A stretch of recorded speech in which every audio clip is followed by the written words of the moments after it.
Hello, everybody, and welcome back to the State of Science Fiction. First one of 2025. Got a little busy, so didn't put out as many episodes monthly as I would have liked, but we're back here today, and I'm here today with Dennis M. Myers. Hello, Dennis. How you doing? Glad to have you Good. back How are you? on the channel because I had you on for my podcast, and now you're here. Yeah. And that's coming out soon, isn't it?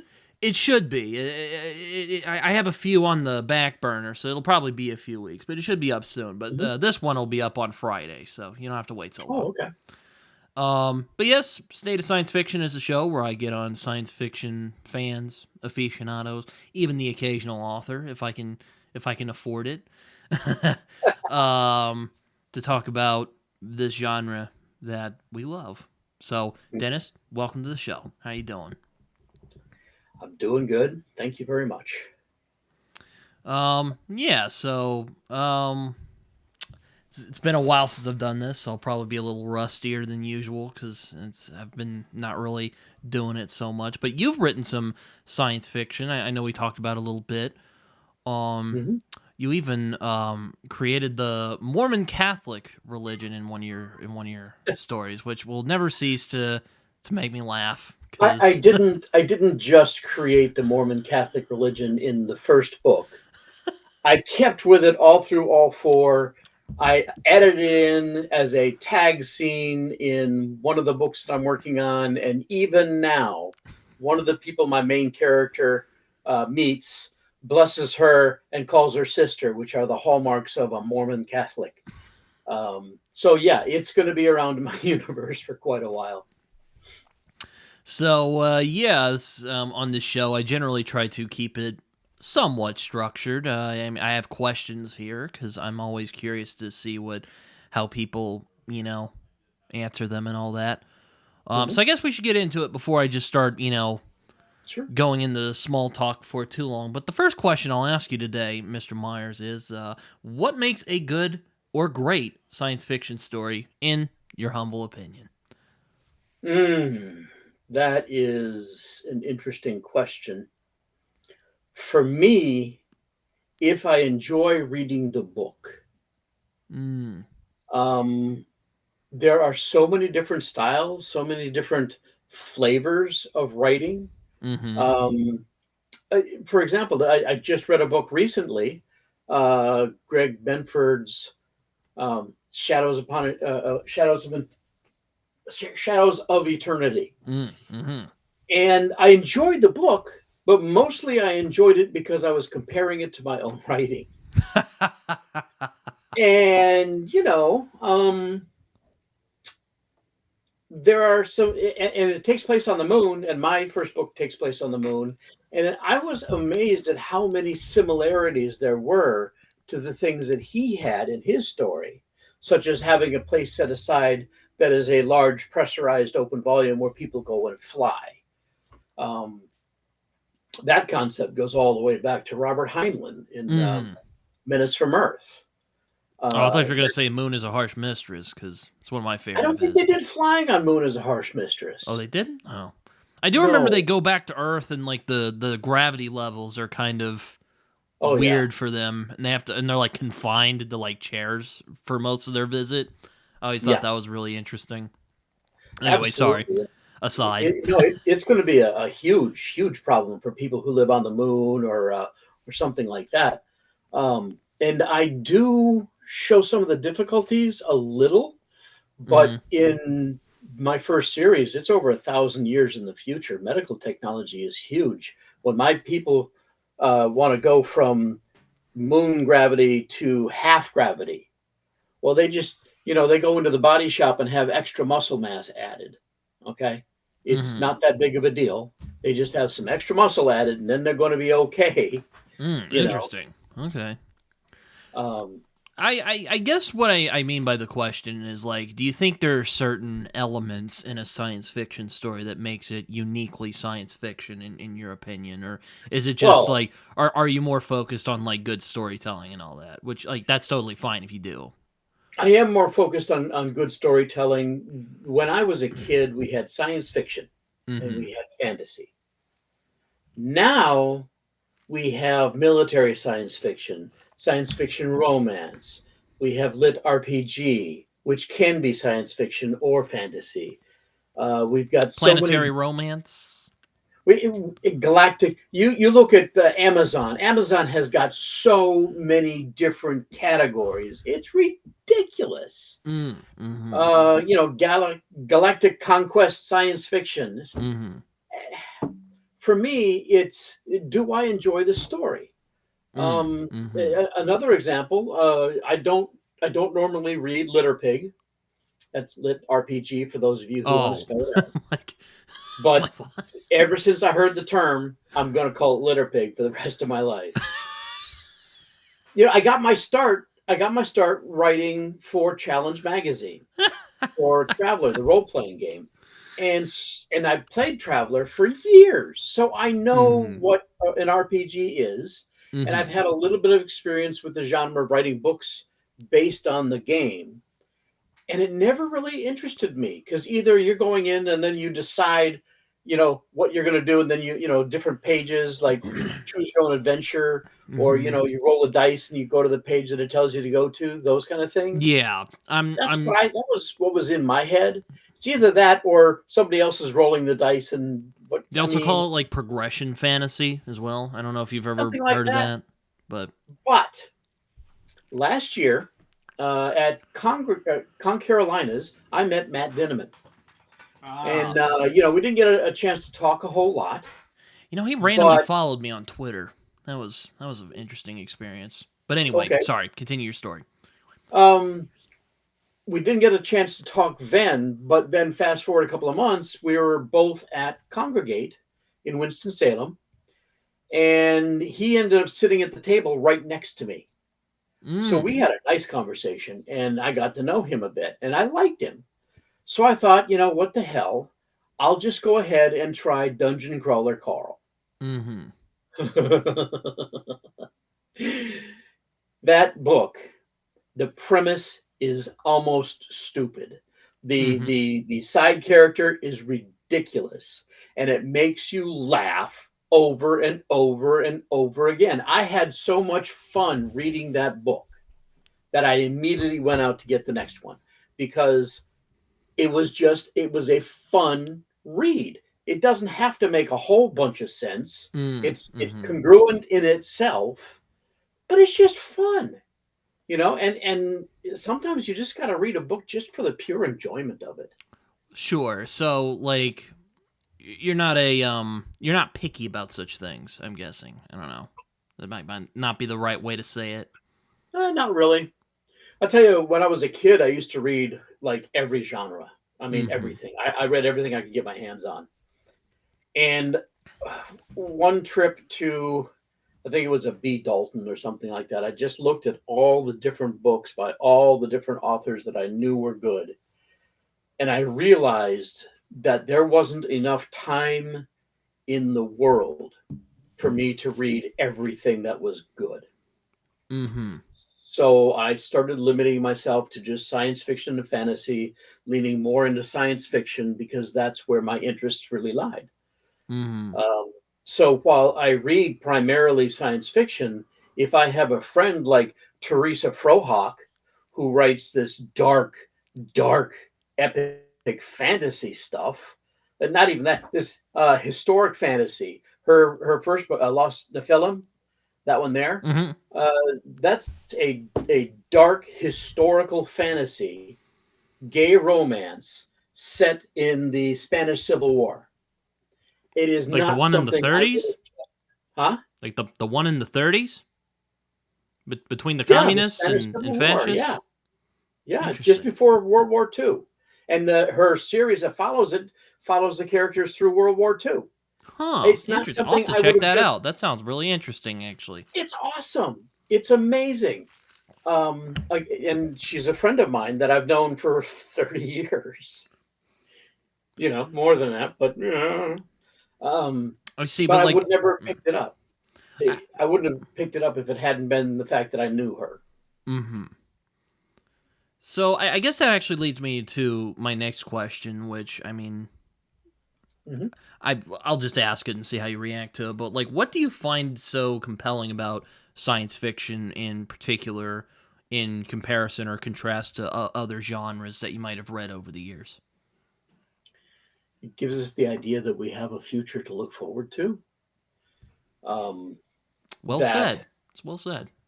Yeah, I mean I mean Star Trek. I grew up with original run Star Trek. Mm, It was the idea that we would get through this period of history, which uh, who knows, but that we would come to a point where we were out exploring and going boldly. And I've always loved the idea of aliens and things like that. mm-hmm, And so that's where I went mostly. I've read a little bit of fantasy here and there, of course. I enjoy that too, but mm. I am just a science fiction lover from the word go. So, I mean, are you fascinated specifically by the future, or do you just like Mhm. the kind of cool stuff you can get to play with in science fiction, or is it just like all of the above? Yeah, all of the above. When I did role playing as a kid, I did it with Traveler, which is science fiction role playing. Mm, Um, all of my first stories, well, not all.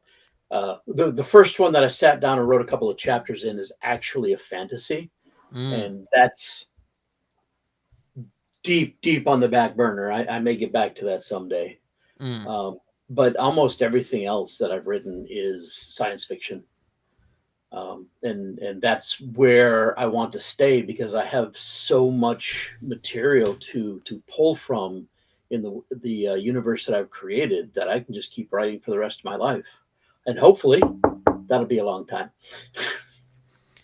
Yeah, I'm quite interested in science fiction for similar reasons. I'm quite fascinated with where we could go in the future, and I'm always quite interested in philosophy, and I think that science fiction is always a great vessel to explore philosophical ideas in a very interesting, engaging way. Hmm. Where you don't have to read.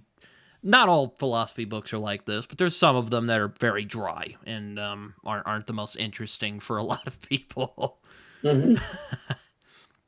But I do share your interest that it is interesting wondering what the future will look like and where we're going to be. Um, Yeah.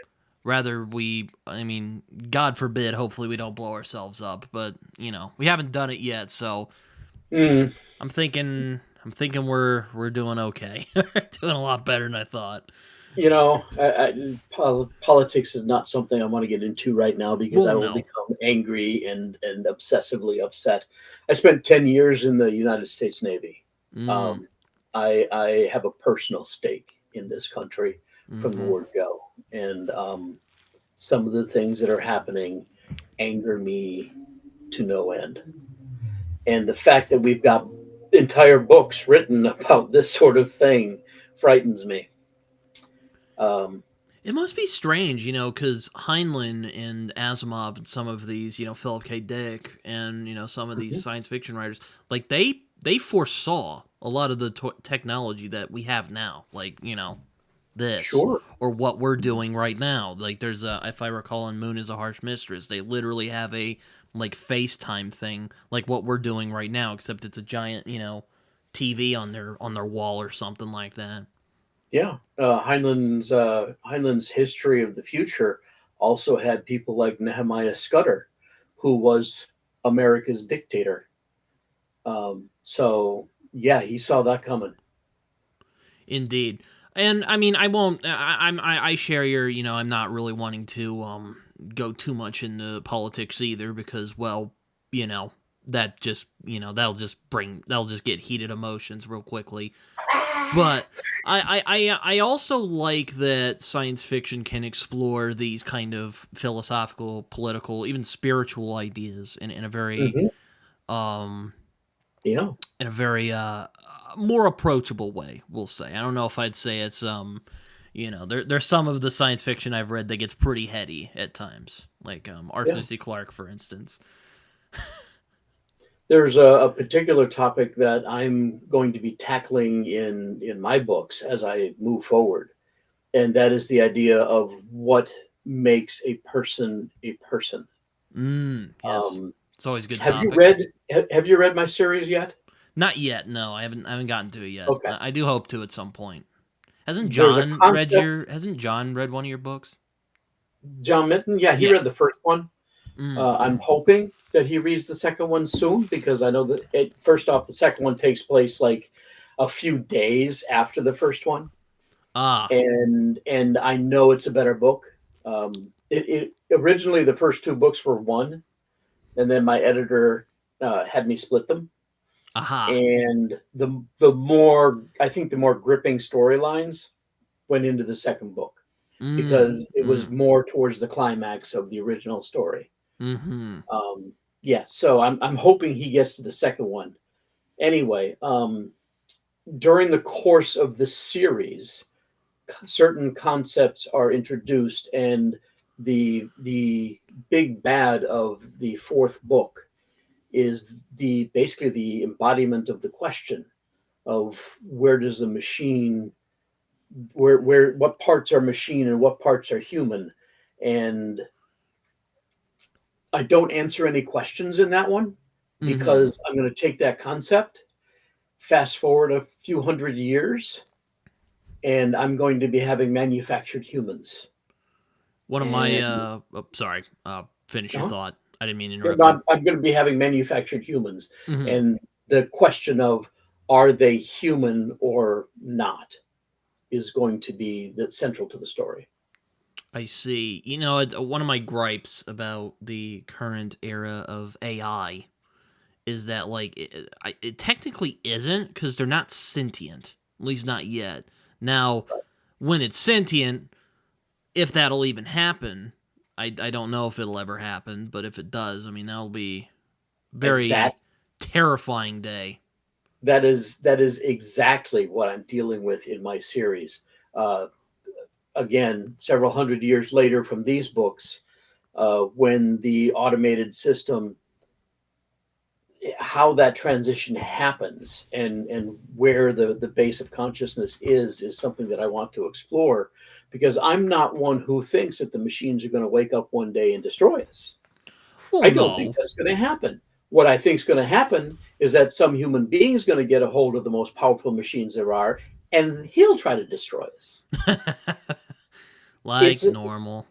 yeah, it's a human thing, and I don't think you're going to get original thoughts from machines for a very very long time, if ever. Yeah, I'm the same way. I feel the Yeah, same way. Which is why I get kind of frustrated with the people who are kind of afraid, for lack of a better word, of AI. Because not right. saying it couldn't be dangerous. I do think that the Oh, concerns about like AI art and stuff like that, which I won't get into too much because this is oh about yeah. science fiction. I'm not trying to talk about the real world too much. We will a little bit because I No, do think science no, fiction does connect us. The best science fiction anyway does connect us to the real world, but um, yeah, I do and think the those large language concerns are models. valid for sure. But do I think they're gonna like take over the world like a Skynet? I I want to say I doubt it. I'm really hoping not. I don't think Here's so though. here's where what I look at it as. These are the chainsaws of the future, Mm. and they're going to end up in the hands of a toddler. Oh boy. Yeah, that's the issue. It's not that the chainsaw in itself is inherently evil, Mm-hmm. but you put the wrong person behind the chainsaw, and you get movies about somebody in Texas. You know, um, yeah, that's the whole thing. Is they're going to be very powerful tools. I I'm with you, and I agree that they're not going to become conscious. There's not going to be an awareness behind them. They're going to be able to simulate it though, and it won't be real consciousness. And at the end of the day, the people who program it are still going to be in control. Yeah. I'm sure the cybernet or cyberpunk transhumanist people are gonna get mad at me in the comment section, say I'm an idiot. I won't pretend to be an expert on AI. This is just my, Mm, thoughts from what I've read about and heard about over the years. So Yeah. Um, Well, I'm in software development, and I've been oh, around, and I was president of the computer club in the '70s. So oh, I've been around computers for a long, so long you're time. one of the old guard of the internet. The first program that I ever wrote, I saved on paper tape, Oh, oh, oh. paper punch tape with little holes. It was this big around. But Yeah. going back to science fiction though, I Mhm. do understand that kind of fascination about the future and where we could go as a species, which is why I initially really took to it. Reading stuff Yeah. like the Time Machine, or watching stuff like Star Trek, though that came a little later on, and I was more of a Sure. Star Wars fan, even though um Star Wars is technically a fantasy, but I digress. Well, that gets into labeling and how people have to label Uh something. huh. Yeah. For me, it had aliens and spaceships, and it's good enough for me. Fair enough. Yeah. Oh man, we're just gonna start so many arguments in the comments section. Sure. I can see it Argue now. away. To me, I think the labels are more of a problem than they're a solution. Interesting. Okay. Uh, yeah. I mean, if you want to label Star Wars as fantasy, I mean, take Christopher Rocchio's books, Yeah. the Sun I Eater saw you shared series. that with me the other day, or I don't was that a mistake? But I saw you shared like a TikTok with me about Oh Christopher yeah, yeah, Rocchio's. yeah. You shared That that with me I the other did. day. I'm doing TikTok now, Oh. and Empire of Silence was a book that I did a review on. Um, Mm-hmm. but is Empire of Silence, is that a fantasy? Is it a science fiction fantasy? There are fantasy elements in it. There are horror elements. What kind of labels do you want to stick on this? And me personally, the only label I want to stick on it is good. This is a good series, you Mm-hmm. know? Mm-hmm. I see what you mean. I haven't read the Christopher Rocchio stuff yet, but I have seen interviews with the guy, and I would really enjoy having him on this show. I think he would be a really fascinating guy to talk to. But I I think want to read his books first before I talk with him you about should anything, you should though. at least get through the second book, get through Howling Dark, Mm-hmm. because after Howling Dark, you're going to look at Christopher Rocchio and go, how in the world does somebody who looks like a cherub come up with such dark story? I mean, oh my God. And he's one of the nicest people in the world. You can get him on your show. He's a wonderful, wonderful human being. But his books are dark, This you know. They are, he oh, looks like a cherub. he's he's the nicest guy, you know. He really is. Yeah, I've heard the Sun Eater books be described as science fiction, science fantasy, whatever. I don't care about Yeah. that. But um well, I do a little bit. That's kind of why I started this show, but I digress. Mhm. Um but yeah, no, it's I'm quite fascinated by the future and where we'll go. I guess that's why I was really fascinated by Star Trek for a while. Even though I have some gripes with it, but that's mostly about religion. But I digress. I won't get Yeah. into that. Yeah, they're always going to tread on religion.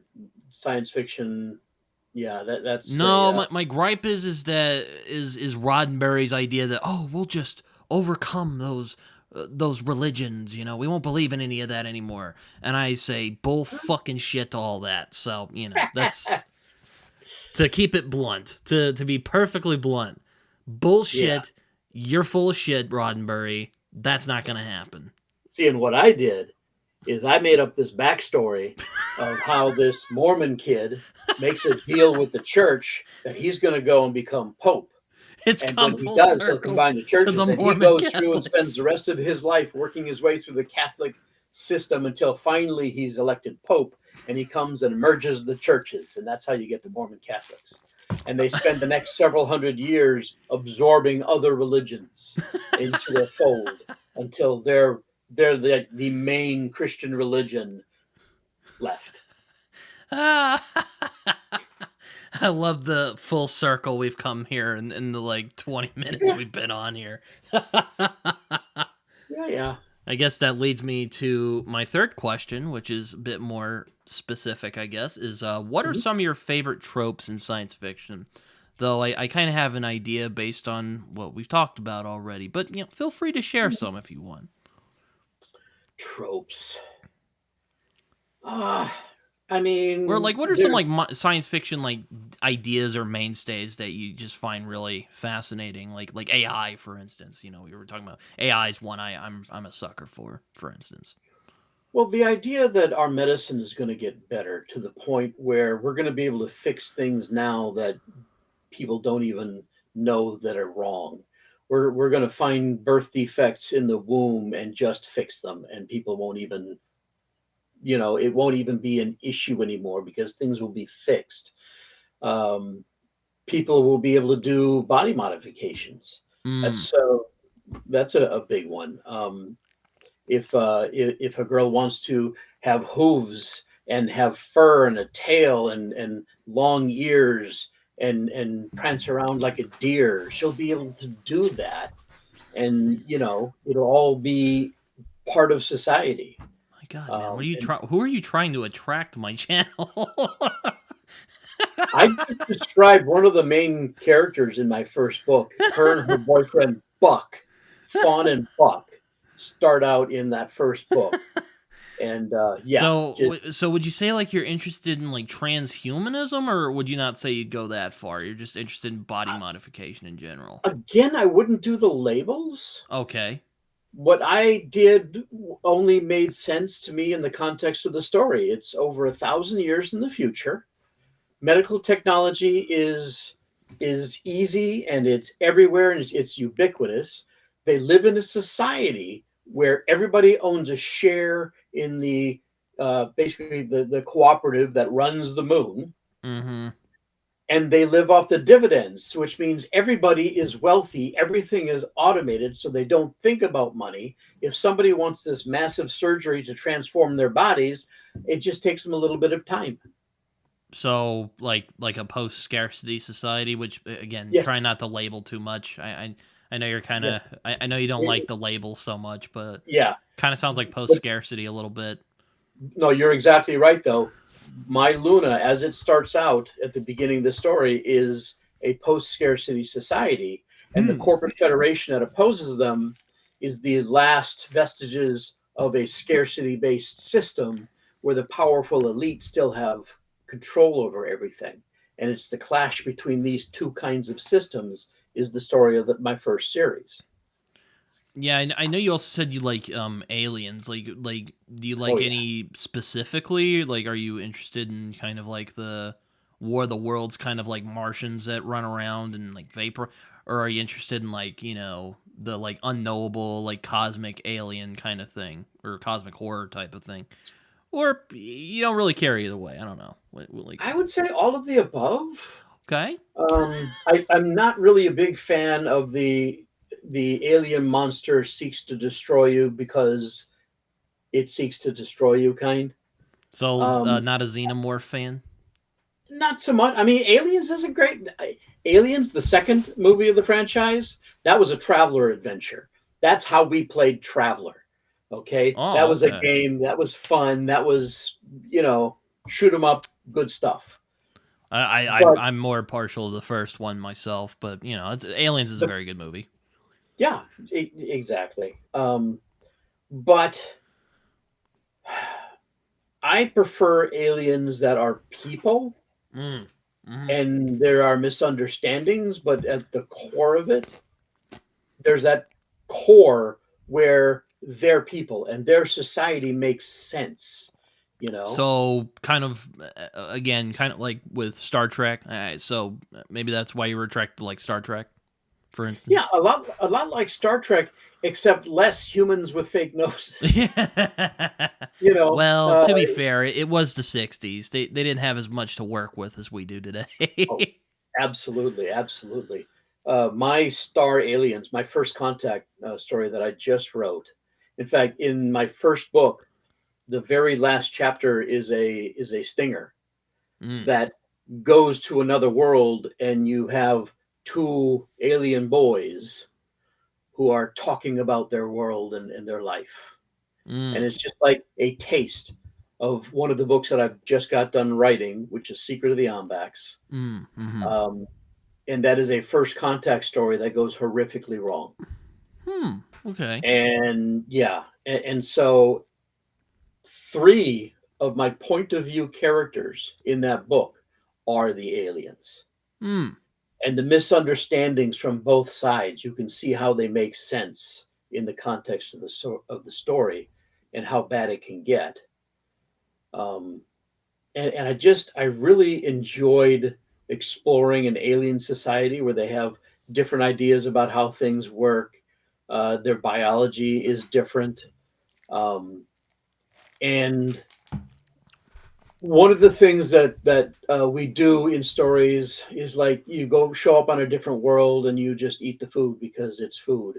And no, it would have a whole different base of proteins and maybe even a different chemistry. And it if it didn't poison you, it would certainly not be settled in your stomach. It would be very, very different than the way I've seen it portrayed in most places.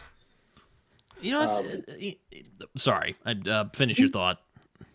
no, that's it. I Oh. ramble too much anyway. Oh no, I was gonna say I thought it was really interesting what you said about body modification earlier because I'm Mhm. of the mind like I always think stuff like transhumanism or body modification is kind of a creepy idea, which I think we actually talked about in the podcast episode we Yeah, had as a matter of could fact, be. and then you kind of brought up like, well, what if someone gets like a new eye or something? Like, does that count? And I'm like, huh, I didn't really think of it like Yeah.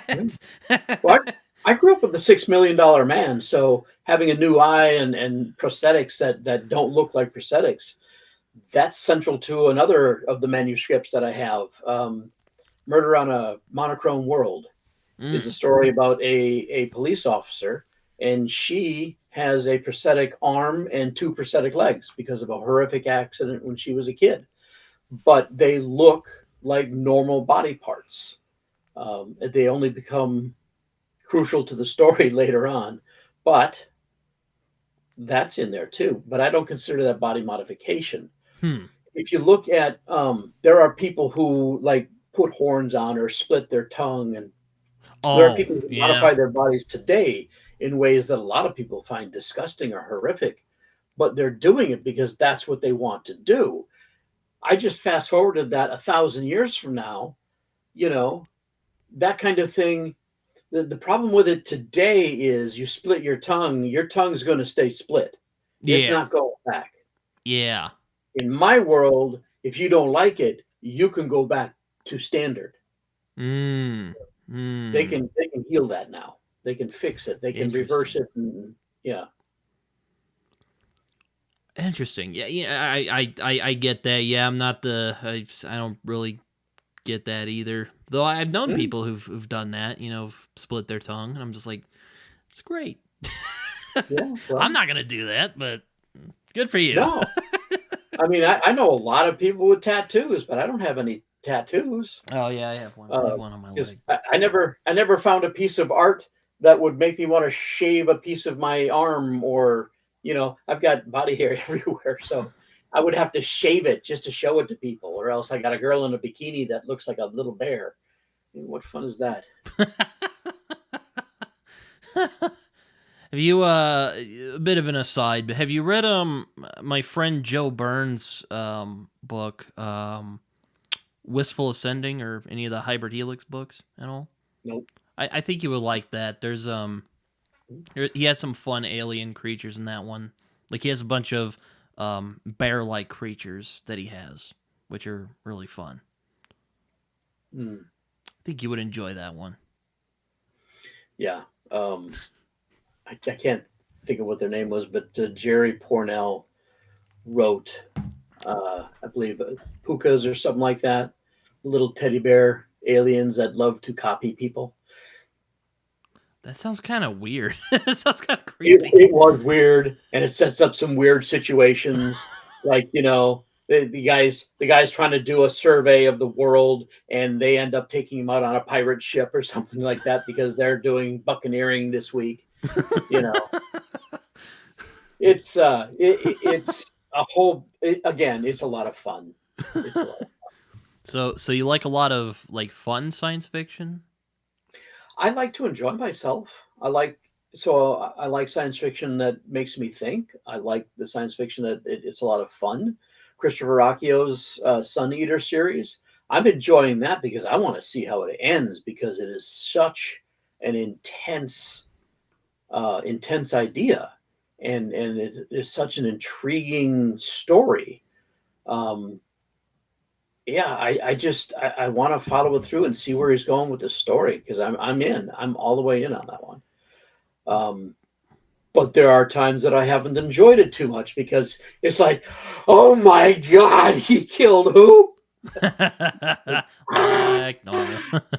That Oh actually my, brings me to my next couple question, or my next question here, which is, who are some of the greats of science fiction in your opinion, and who are some newer science fiction writers that you have found to be compelling in recent years?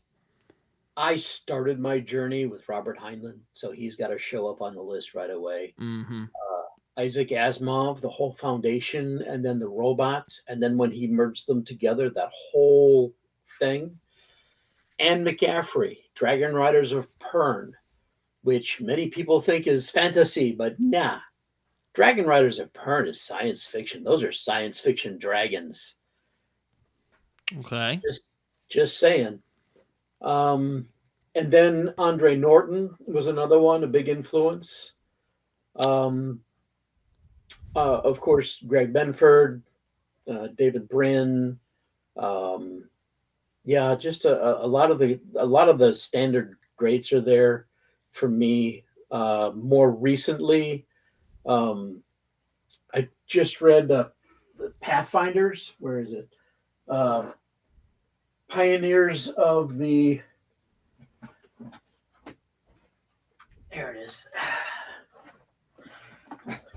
Pioneers of the Pathway by Stuart Jaffe. Mm. He's a friend of mine. He writes a lot of paranormal mystery and a Mm. little bit of science fiction. Mm. But what he has written of science fiction, I have enjoyed so much. Um, awesome. And of course, we keep talking about Chris Rocchio. Excellent. So yeah, there's plenty to choose from. Oh, for sure. Yeah, I mean, some of mine, I really like Philip K. Dick and Ray Mhm. Bradbury, Jeff Vandermeer. Um, I don't know that one.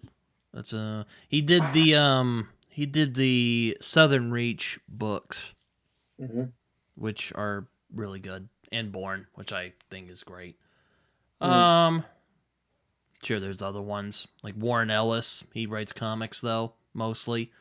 Hmm. Um, but yeah, no, I agree with most of it. I like Arthur C. Clarke as well. I think he's always Oh yeah, yeah, yeah, yeah.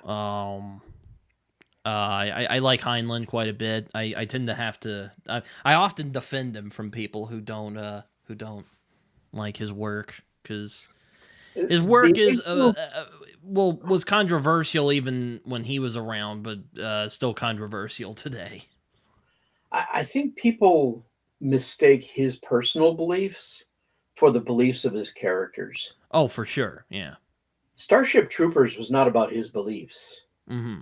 It was exploring the idea of what that kind of society would be like and what that kind of militarism would be like. It wasn't his beliefs. He was far more libertarian. Oh yeah, for sure. I mean, I would say like the most. I find the book that most uh, illuminates what he thinks is probably "The Moon is a Harsh Mistress." Mm, yeah, but there's also a lot of him in Time Enough for Love, I don't think I've read especially that when one. he goes, oh, really? Isn't that one of his post Stranger in a Strange Land books? Because Sure. I tend to avoid those. I heard they get really Eh, uncomfortable. I don't know what you find uncomfortable, Fair but with enough. Food with Children. introduces a character named Lazarus Long. Uh-huh. In Methuselah's Children, he's already several hundred years old. Mm-hmm.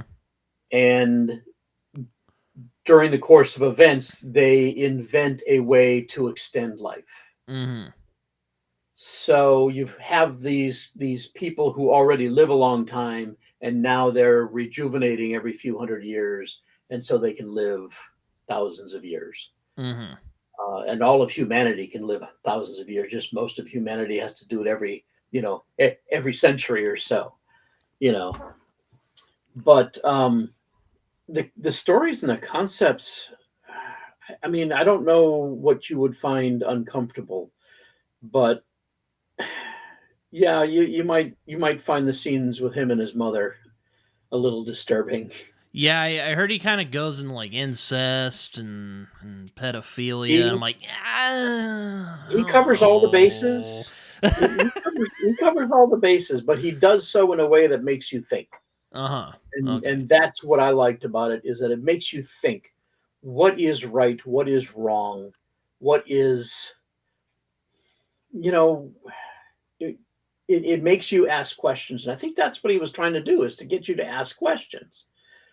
Um, yeah, that's just but the stories themselves are really good, and I Mm-hmm. enjoyed every single one of them. Um, but one of the crucial things for me, one of the first books I read was the Rolling Stones.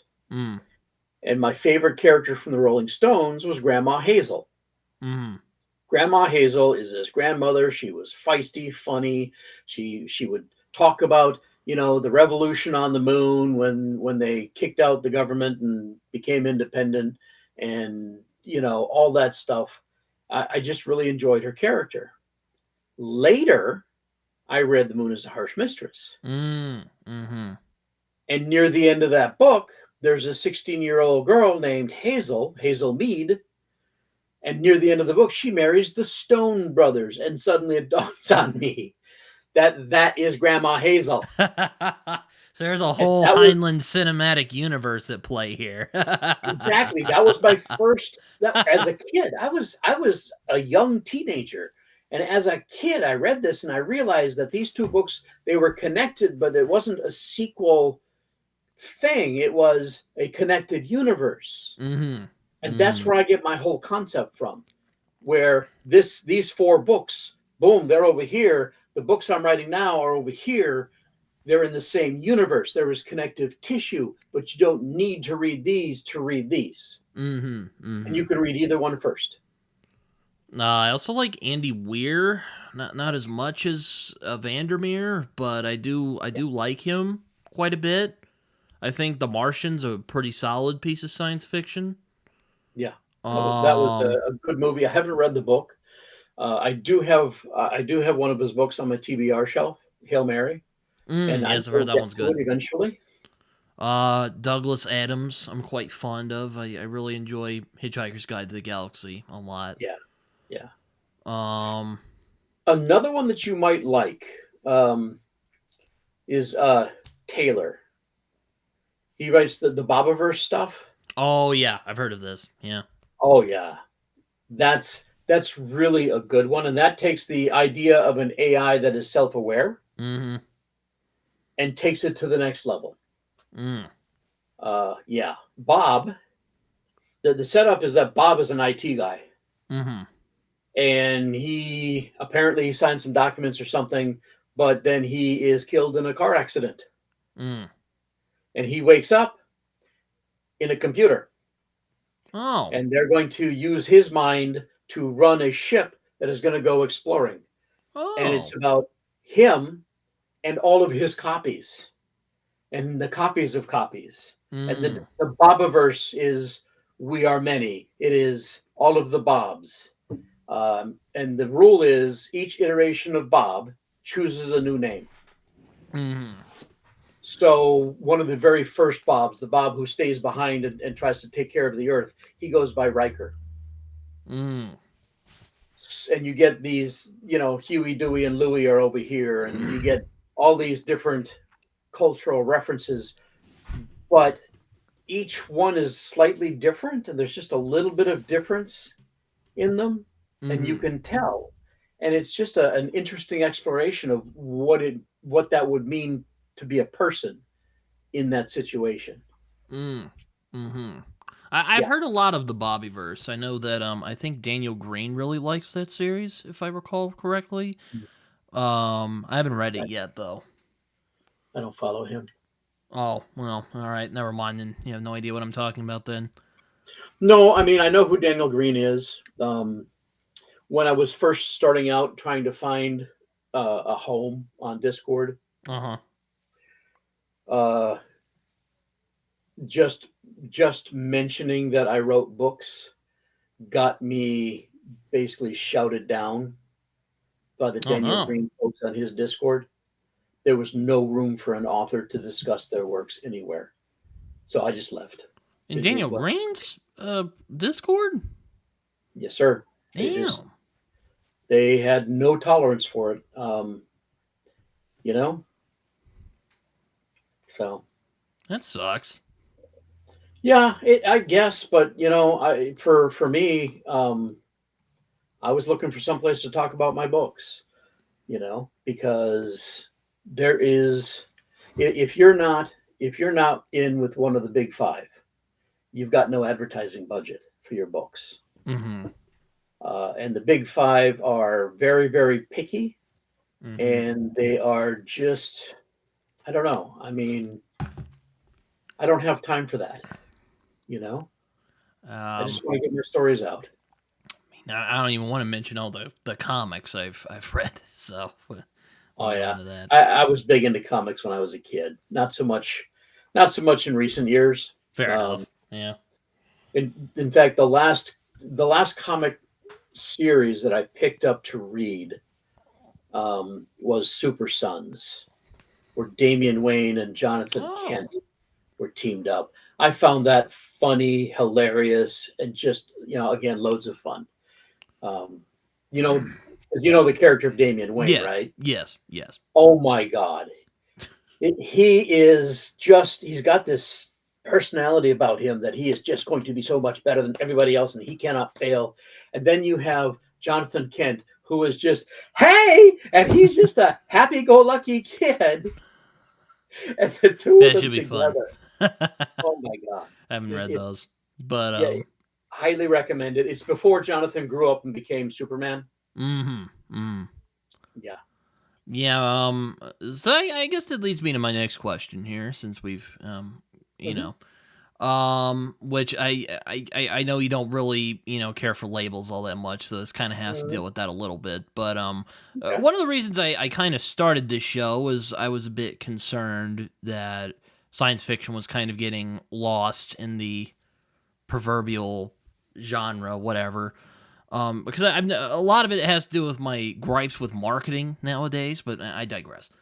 The questions is do you have any worries about where the science fiction genre is headed, or are there gripes that you have with the genre that you would like to see improved?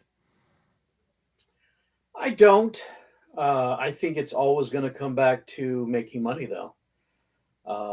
I love Star Wars, and Star Wars has put out a lot of good stuff, but they've also put out a couple of clunkers. And Mm-hmm. it's because it seems like they're just focused too much on the money Mm-hmm. and not on creating a good story. Mm-hmm. Um, Star Trek, kind of the same, but hopefully that is going to change soon with the new merger between Paramount and Skydance. It sounds like Academy is going to be good, um, so we'll see. But there are so many other things out there in science fiction, whether it's anime or cartoon. I mean, did you see Star Trek Lower Decks? I have not, but I've heard it's a lot of fun. It's a lot of fun. It's brilliant. It's good science fiction, and it's something new. Mm-hmm. Star Trek Prodigy was also really, really good. Just enough nostalgia. Do you know anything about Star Trek Prodigy? I've heard of it. It's been a while. I'm a very lapsed Star Trek fan. Did you watch Voyager? A long time ago, yes. Okay, so these kids, these slave kids, find this buried, abandoned starship. It's a prototype, Mm-hmm. and they manage to get it running. And one of the first things that happens is the training hologram pops up. It's hologram Janeway, complete with a hologram cup of coffee. So from Voyager, yeah. Yeah, yeah. Catherine, she came and did the show. And Prodigy is just, it's a fun, good show. It's aimed at a younger audience. So, no F bombs, no adult situations, but it's Mm-hmm. still science fiction. It's still a good story. Mm-hmm. And then the second season came, and the surprise guest star made me jump and cheer because, I really enjoyed Wesley Crusher Oh, yeah. post post Next Generation Wesley Crusher. If you know anything about where his story went, did you see Star Trek Picard? No, I haven't watched it yet, but I know Will Wheaton makes an appearance in it Yes. briefly. Yeah, he has actually become a traveler. Interesting. Yes, and it ties into other things in the Star Trek mythology as well, and it's really really cool. But if you like the Next Generation, Star Trek Picard, the first couple of seasons are good. Okay, I won't go I do beyond like good. the Next Generation. My favorite Star Trek is still Deep Space Nine because Okay, I really like how how do I put it? I like how it makes the Star Trek world feel like an actual running, like, not like it could be real because there's a lot of stuff about hmm, it that kind of stretches the imagination a bit, but it felt like a lived in universe. yeah, And and I also like that it isn't just oh, to the stars, everything's great and happy now. It's like, no, there's still going to be problems in this future. A lot of stuff's changed always, for the better, but there's still going to be problems, and there's still going to be conflicts, and there's still going to be like political hassles and stuff like that. yeah. I One love of the that. things one of the things that Roddenberry missed on when he did Star Trek. I mean, he did some wonderful stuff. Don't get me wrong, Oh, for sure. Yeah, yeah, yeah. but his biggest thing was no interpersonal conflict. Mm-hmm. You barely saw any on the early Enterprise. A little bit of tit for tat with Bones and Spock, but it was very friendly. Deep Space Nine let you have real animosity, Mm-hmm. and people clashed, and I thought that was excellent and wonderful. But if you liked Next Generation Mm-hmm. and you watched Voyager, Picard season 3 was fantastic. It really knocked it out of the park. I'll have Uh, to check it out at some point. I know. yeah, I mean, yeah. Again, I've been very lapsed in my Star Trek watching, but no, I really liked Deep Space Nine because hmm, I really, again, it felt like an actual world. hmm, Like it was really the first one, at least to me anyway, where it really felt like this was a world that people lived in.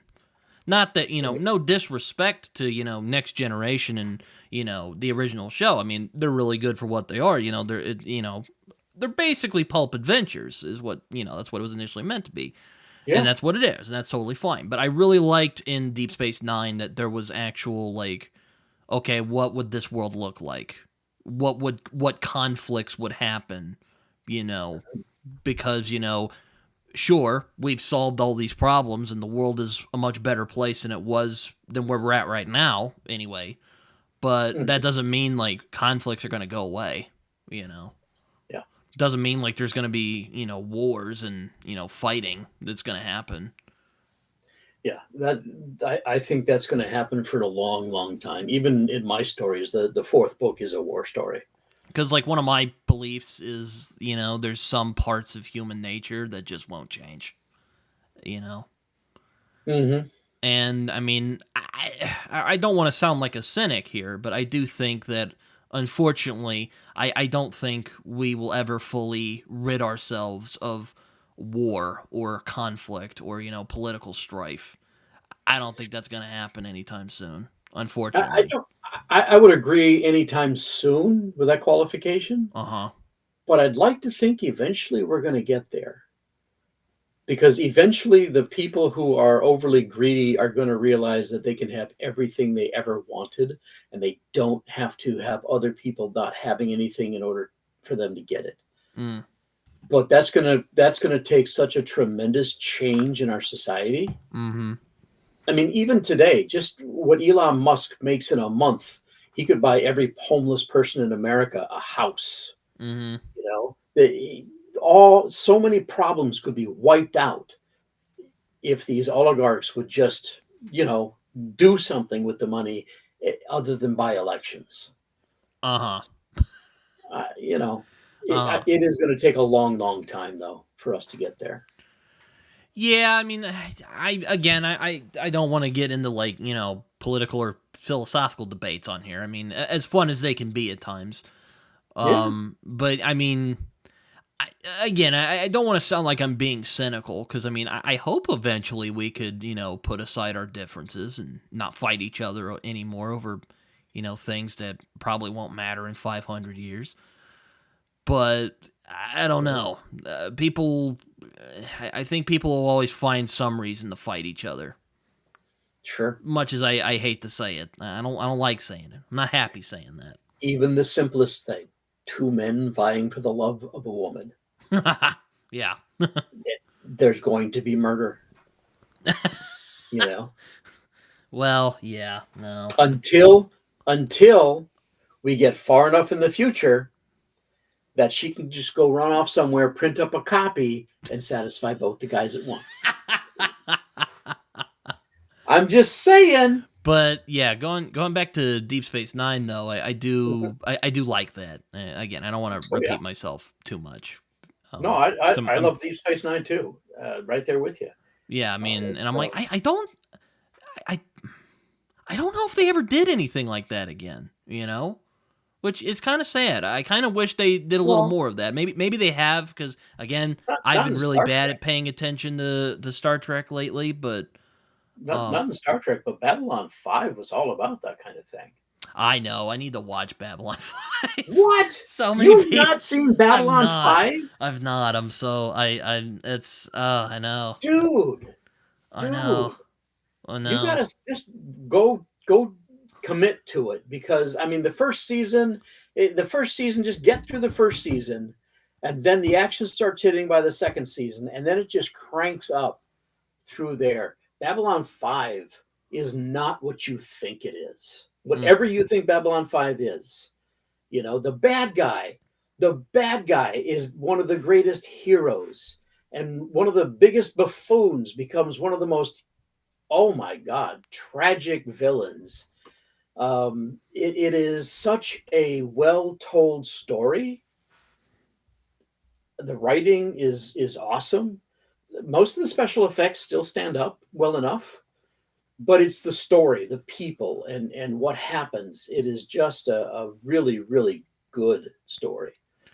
So yeah. But but to kind of come back to the question here, Which question was that? it was do you have any worries about where the genre is headed, and are there No. gripes you have with the genre? The only worry I have is that the publishing industry is going through a massive change Mm-hmm. where there is so much out there. If you can't get yourself seen, if you can't get some traction somewhere to get people to read your stuff, you're not going anywhere. Some of the best some of the best authors out there are invisible, and it's really sad. And then you read books by extremely well-known authors that are put out, and you realize that you've read 6 books by independent authors who are selling 2 or 3 books a month that are far better. So yeah, my concern is that not enough people are looking at indie books, are looking at these new authors coming up. Yeah, I mean, this question kind of came from something I've noticed in that kind of. It seems like the genres are kind of. Again, this is kind of more of a marketing gripe more than anything else, but Oh yeah. I've noticed with like Rockio series that it almost kind of feels indistinguishable from like some of the fantasy stuff that I've seen. Kind of. Now I'm sure it's different. I haven't read and not a knock against Rockio. I mean, again, he seems like a really interesting guy, and I hope his Mhm. books are good. I want to enjoy the books I read, but that's just I Well, sometimes fear that science fiction is losing its identity a little bit. Even though I will admit this is not a new phenomenon. Science fiction and fantasy have they've blended together since we first had a dude, conceit. science fiction and fantasy used to be the same genre back in the day. It was all speculative fiction. Yeah, It split into science fiction and fantasy, and I think it's stayed pretty sanely split until Star Wars came along and started in the galaxy a long time I don't ago, know. I mean, far, there's far stuff away. like And now you're Dune like, well, is and it? there's stuff like Dune and Barsoom where they blend, where they do blend a little bit. But I that's my don't. opinion. Well, I, Barsoom was. I think that was more of a fantasy element kind of thing, but I would still classify it as science fiction. Whereas Dune, now Dune, have you read all of those books or I've only some read of the them? first one. Only the first one. Yeah. Oh, so you missed all the good ones. I know what happens in some of them. I know that I know what happens. So I'm Yeah, not, I haven't I read them. I've only read the first one. my problem with Dune is that my favorite is book four. And so I've seen three different iterations of book one on the screen, Oh boy. and nobody's done book four yet. Maybe they'll do it. Maybe Villeneuve will do it eventually. I don't know. It sounds like he's going to do. I think he said he wants to end with Paul's story, and Paul is only in. I mean, the original Paul. Uh-huh. Won't talk about what comes later, but yeah, he's only in the first two books, Yeah, really. doesn't he have like an ancestor who becomes like a worm? Descendant. Um, Yes. in I'm thinking in I think it's Dune Messiah where the children are born, Huh? Yeah. and one of the children is Leto the second, Well, and Children of Dune is Leto's story, and Leto the second is the one who makes the supreme sacrifice and becomes the God Emperor of Dune, which is book four, and that is Leto's story. hmm. So yeah, book four is my favorite of the series. Um, yeah, but the thing with Dune is they it doesn't stick with the same character Hmm. until eventually Duncan Idaho becomes the main character as it progresses. Hmm. Whereas in like Sun Eater, you've got the one main character, and not only is he the main character, he's the narrator. Hmm. He's telling you the story. The setup is he's telling you the story because that's what he's allowed to write his story before they execute him. So Interesting. That hell, they should have just told me that because I was kind of like, oh yeah, whatever. Sounds like a Dune, but you could have just. mm, Man, people are so bad at marketing stuff. Again, if you'll allow me to indulge in a small go for digression it. here, people there's so much bad marketing nowadays. Like Mhm. it's ridiculous. No one tells you like, oh, they're letting you write the story before the execution.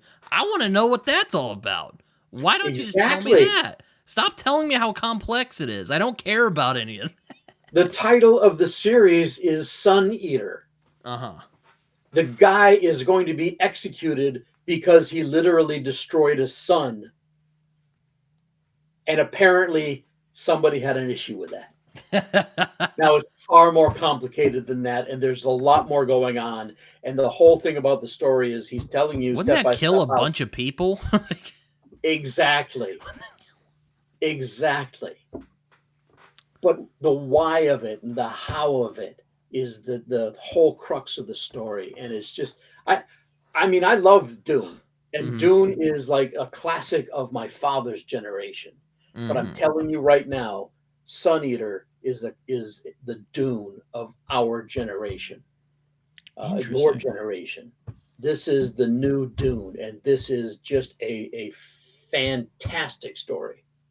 So yeah, okay. I gush. Interesting. Interesting. Interesting. I'll have to Yeah. I'll have to check that out then. So my next question here that I'll Okay. posit, if you will, No, go is for it. are there any science fiction novels or well anything in general that you would like to read in the future? Oh, sure. There's another Pathfinder book coming out. Rakio's seventh book is coming out this year. Want to read that? Um, I have three sequels that I have to write, and in the process of writing them, I get to read them and find out what happens.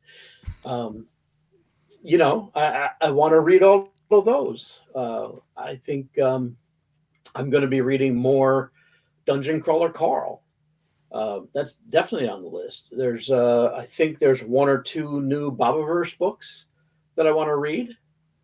Um, yeah, just there are others that are out there. Right now, in this stage of my life, I am more focused on reading books written by authors that I know Mm. because I have met so many wonderful people. And so I just want to read their work and tell people about that. So are you? Because I know there was the it's basically the spiff bow of science fiction, of indie science fiction, kind Spiff. of. It's the oh God, what does it mean? It's the indie fantasy awards basically. Oh, yeah, I don't know. They I don't have know. one. They have one for science fiction as well, which is not Spiffbo, but they had a little controversy because of political stuff. I won't get into that, but I think you're talking about the Nebula or Hugo or something like that. no, What am no, no, I no, no, thinking? no, no. Though there was the thing where they were like putting in like fake votes at the Hugo or something like that. Yeah, that whole thing. I won't mention the guy's name, but there was a big controversy about it. And his stance is that they weren't fake votes. They were just a bunch of his supporters that flooded the thing, and people called them fake. And so I don't know what the truth is. I just know that there are some pretty hard feelings about it. So Yeah, I mean, mine. There's a bunch on there like oh man. Well, I just let me think. Let me hey, think. speaking of awards, my third book is up for the Webster Award this year. Oh, congrats! In April at the opening ceremonies of RavenCon. I'll find out. Very good, very good. Made the Uh, final list. Let me see. Kim Stanley Robinson. I want to read him. Um, M. John Harrison. I want to read more of him. Hmm. Because I quite liked Light, which he did. Let me think. Let me think. Uh, who else? Ursula K. Le Guin. She's one I've missed that I need to get to at some point. Mm. I just recently read Left Hand of Darkness. Did you Uh, enjoy it? it was interesting. It was interesting. Um, it had some concepts that I'm sure at the time were very controversial. I can see where the Isn't that the one? controversy. Isn't that the one about gender, or is that another That's the one? one where the people on the planet uh, don't have a gender Oh yes, yes, until yes. they come Okay. into season. And then when they come into season, they turn the gender that complements the person they're with. So if two Interesting. of them are together, one of them might start showing male and the other starts showing female, and boom, they can make children. And it might reverse next time around if they're still together or they're with somebody else. So it's a gender fluid kind of society. Interesting. Yeah, some of the other like classic science fiction I haven't read yet, like The Star's My Destination. Hmm. Haven't read that yet. A lot of people are like, they give me like the what? You haven't read that? Um, Samuel Delaney. I'd like to read him at some point. Probably not Hog. I'm not going to read Hog anytime soon, but I'll read some of his science fiction books though. Roger Zelazny. Zelazny as well. That's another one I've missed. Yeah, Um, the Chronicles of Amber. He did a time travel book that I really enjoyed. That basically you get on a road. If you get on the time travel road, and then you find the exit. The problem is if you go back in time and change something, the road changes. And You, so this you is a want to guy. This is a guy whose exit literally doesn't exist anymore, and he's trying to make changes to get his exit back. you want to know how I really got into Robert Heinlein? If you want to Mm, hear the story, sure. I actually watched a movie called Predestination, and Oh yeah, that film cracked my head open. So I'm like, oh man, that's where did based on this a come short from? story. Yes, That's, and then I read that short story, All You Zombies, and that yes. also cracked my head open. I'm like, okay, this Heinlein guy, I got to give this guy some more. This was great. And Yeah. I'm not really the biggest fan of time travel because my God, that can get complicated real quickly. But man, that might be one of the best time travel stories I've ever read, aside from maybe A Sound of Thunder and Yeah. Primer Yeah. Well, and Time Crimes he and takes 12 the whole Monkeys. idea of time travel later in his books. Number of the Beast Oh boy. introduces the idea that there are three spatial dimensions and three time dimensions. Mm-hmm. And everything ever written is a reflection of something that actually happened. Interesting. So his characters end up, this time is like the science fiction times, the far future, the far past. But if you go over here, take a left and head this way in this spot, that's where you find Oz. Like And the actual Oz, like the Wizard of Oz. like the actual Tin Man Scarecrow Oz. Oh my God. Yeah, he takes everything and puts it into his universe. Oh man, that's nuts. Yeah, yeah, it's very well done too. I very much enjoyed it. Yeah, and I also like that his books actually feel more like narratives because like there's some of them like Asimov and Clark that just kind of feel like thought experiments for lack of a better Mhm, word, which can be mhm. fine. I think that generally works with like I, Robot, which are like a collection of short stories, but when you do Yeah, that with a whole novel, yeah, you kind of lose me a little bit. For me, anyway. I know back then it probably, I know a lot of the old school sci-fi fans probably will get mad at me for that. yeah, James Tiptree Jr., aka Alice Sheldon. I'd like to try her at some point. yeah. What I like is having characters that laugh, having funny things happen once in a while, uh, um, having a more realistic. Thought experiment is fine, but you got to put real people in there. Mm-hmm. You Mm-hmm. know. Yeah. But yeah, as far as where science fiction is going, I think we're in good hands with. Some of the It, indie it, sci-fi as well, I'd like to try. So maybe your books at some point. absolutely, pick up And I'm pick up not, Pioneers of the Pathway by Stuart Jaffe. You know, I mean, this and I'm is. I'm not just saying that because you're on here, but just that is a blind spot for me. I need to get You to know, it. I would love to sit here all night and just say, "Yeah, read my books," but you know what? You already see them up there. You're already interested. That's fine. Stuart Jaffe wrote Pioneers of the Pathway. I would like to encourage him to write more science fiction. He's working on a sequel, and I enjoyed the book. So, Yeah, but I want to read some more of the indie sci-fi because I've been uh-huh. kind of mad at mainstream sci-fi for the past couple years. Oh yeah. Well, if you ever get out this way, up and down North Carolina, Virginia, there are so many small conventions that you can meet these authors. And I'm sure there are in your area too. I just have no idea where they are. I mean, But yeah, I'm sure they exist. I just don't know where they're at. the thing is, these little conventions, they have what's called Authors Alley. And it's nothing but indie authors out there just selling their wares and showing you their books, and you can talk to them, get to know them, and understand who they are. As a matter of fact, one of the authors that I'm going to see again, he and I were guests at MarsCon in January, and he's going to be at RavenCon. Is Pornell's son. Mm. I'm spacing his name right now. It's not Jerry. Philip Pornell. Oh, He's going to be there. And I'm looking forward to see him again. He's a really cool guy. all right, all right. Well, I only have one more question here, which Okay. this is probably the toughest one of them all. So be ready.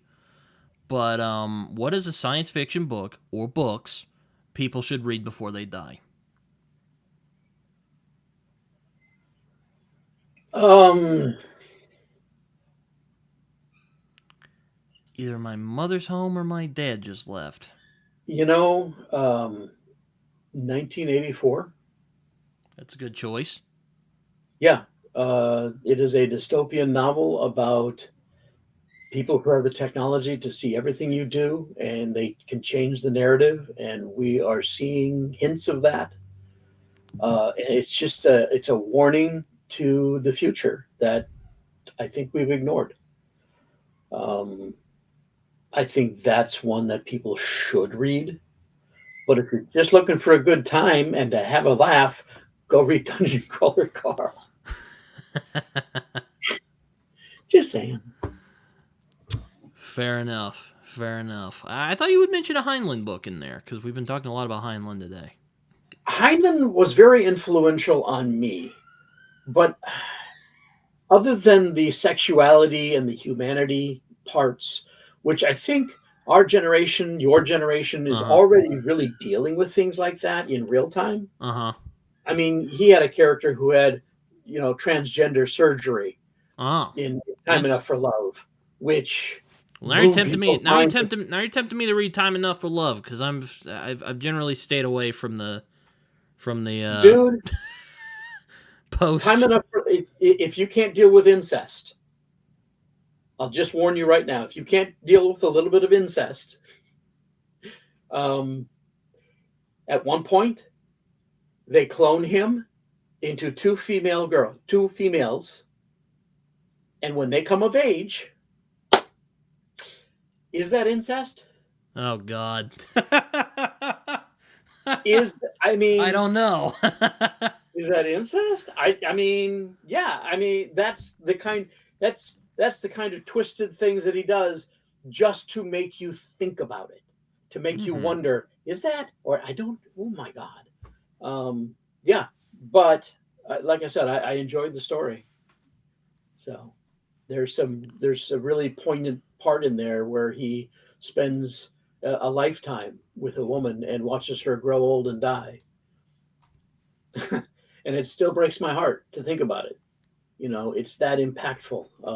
So yeah, it's a lot of fun. I'll be right back real quick. I'm gonna go answer my door real quick. All right, I'm back. Sorry about Oh, okay, I just sat here quietly. that. All right. But what were you talking about?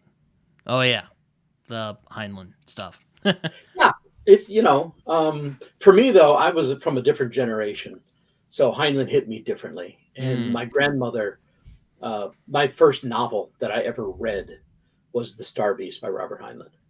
Hmm. It's on my shelf right back here. Um, when she gave me that book, I still remember thumbing through it and going, "There's no pictures in here." And she said, "Well, try it anyway. You might like it." And I fell in love with it. I fell in love with Heinlein as an author, and that's really what started my whole journey in reading. Yeah, that's me with H.G. Wells. I read like The Time Machine. Forgot to Okay. mention The Time Machine. That's a great time travel story. Yeah. Or The Invisible Man. Not a fan of War of the Worlds though. Just it just feels like a dry news report. Yeah. But I digress. I hear you. So, recommendations, definitely go see Babylon 5. You like comic books? Do you play games? Like video games? Yeah. Yes, I do. Do you have Netflix? I did, but I could get it again. There's a show called Arcane. Oh yeah, I saw the first season of that. That was really good. The second season drives it through the roof. Yeah. Arcane is probably my favorite show that I've seen in the last year. So definitely get yourself season two. I'll have to give it a shot. I'll have to give it a They're shot. they're coming I've out with heard. another Oh, sorry. they're coming out with another series in the same universe. Oh, that's cool. Yes. I'd heard like there were some pacing issues in season 2, but I'm like, oh god, there's so much internet rabble nowadays. I I don't don't know who even to know what believe. people are talking about pacing. You got to breathe in and breathe out. I mean, but there are a couple of slower stories, Hmm. episodes, but they are very touching, and they tie into the end, and they help you see the humanity that's still in one of the characters. So, Yeah, first season was really really good. yeah, yeah, it just gets better. So, Um, but yeah, that's about it. It was really it was a really good episode. This went by okay, quickly actually, so this went well. Thanks for coming on all for right, this. anytime. If you have, as I like to do before the end of episodes, if you have any social media, you can feel free to share it. Yeah, automatedempire.com. You can find my social media there at the bottom of the page. You can sign up for my newsletter. And of course, all 4 of my books are linked there. I'm also selling t shirts. Mm. This is not one of them at shop.automatedempire.com. I can use the business. And if for this month only, if you use the discount code Goddammit Donut, one word, all caps, Is that a you get Dungeon Crawler Carl reference? Because I know the yes. cat in that is called Donut. Oh, God damn it, donut is a phrase. Anyway, that's the discount code. You get $2 off each T-shirt for the month of April. All So right. uh, so is that just a shirt you made for yourself, or is that just a shirt you just own in general? this I got from the Smithsonian, I think. Okay. Yeah, this was a shirt from a museum that I picked up. Most of my shirts have sayings on them. One of my favorite is if you argue for your limitations, you get to keep them. A lot of philosophy and positive thoughts, love and kindness, things like that, and a lot of things for book lovers. Like I have a bunch of Book Dragon shirts, and I'm an author type shirts. I'm a science fiction writer. Stand back. You know. All right. Well, thank you for joining me on State of Science Fiction. It's always fun doing these, and hopefully, I won't take so long to come back. But thank you for joining me, though. This was fun. All right. Have a good day. All right. Well, I hope you guys enjoyed this. Until next time.